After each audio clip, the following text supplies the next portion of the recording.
What's up, YouTube? I want to make a quick video on a construction problem I was having. I couldn't find any videos on YouTube or Google about this, and I get information off there all the time, so I thought I would make a little video and hopefully help someone. I'm a little bit technologically unsavvy, so I'm just doing it on my phone. Bear with me. But my problem was that I have a concrete ceiling in my condo, and I noticed one day while I was painting that the ceiling was pretty dusty. And every time I run my ceiling fans, it just seems like I keep getting dust, I did construction, some tile, but I feel like I cleaned pretty well and there shouldn't be this much dust. So I really wanted to come up with a way to seal it so that I wouldn't have to constantly be cleaning my ceiling. And I couldn't find anything. So the best thing I came up with was getting this from Home Depot. It's low luster acrylic sealant. There are videos on Home Depot or on YouTube of people using this for exposed brick. It seems to work really well, so I didn't see why it wouldn't work for concrete. It's made for brick, concrete, tile, indoor or outdoor applications. The only thing, obviously, is that it's not really meant to be used on a horizontal surface. So I'll flip my phone around and show you kind of one half of what I did and one half of what I didn't. It actually worked a lot better than I expected. If I had been doing this again, my walls, I painted them, they were finish painted. I would have waited to do that and just put it into a pump sprayer and just sprayed a light coat on there. But I didn't want to have to tape everything off, so I ended up just using a regular paint roller, and you just have to put a very, very small amount on it. It's like the same idea as doing polyurethane. I did 2 coats, a really, really small amount, and I think it ended up working really well.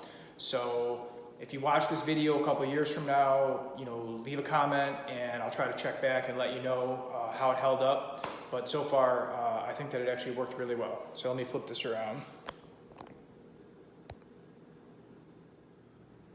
Okay, so let me show you the difference between the part of the ceiling that I sealed and the part that I did not. You can see the line right there between the two. I wanted to make this video kind of in the middle, just so that it would be easier to see what the difference is. It's not really glossy, it kind of just makes it look, a little bit more finished.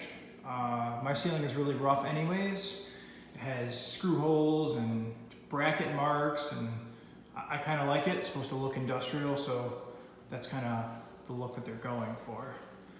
I should say that before I put the sealer on, all I did was just wipe as much dust off as I could with a damp rag. And I did it in my bedroom thinking that that was going to be enough. And after 3 months, I was still getting, I think, too much dust on my fan. And I think the concrete is just continuing to shed dust. So concrete dust is really not good for you. It has silica in it, it can be pretty bad for your lungs. And when I was younger, I did masonry for like 6 months. And even mixing up the mortar, I was getting kind of like sores in my nose. I feel like my nose was almost getting burned by the dust, and I kind of have a similar feeling here. So I really want to just seal it and be done with it and not have to worry about it. So let me show you the difference between the part that's sealed and the part that's not. So I can rub my fingers across this, and there's nothing on there. And this part over here, which I did not clean, so this is, you can see the dust on the fan there. This is from years of, construction buildup. But most people living in these buildings just leave this.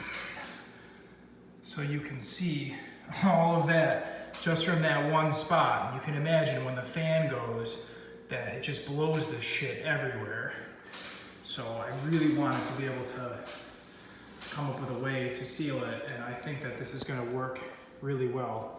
We'll see in a couple years if the coating starts to come off, but it's just a really thin coating that will hopefully fix the problem. So I hope this helps other people who live in condos and have a similar situation, and give it a try yourself.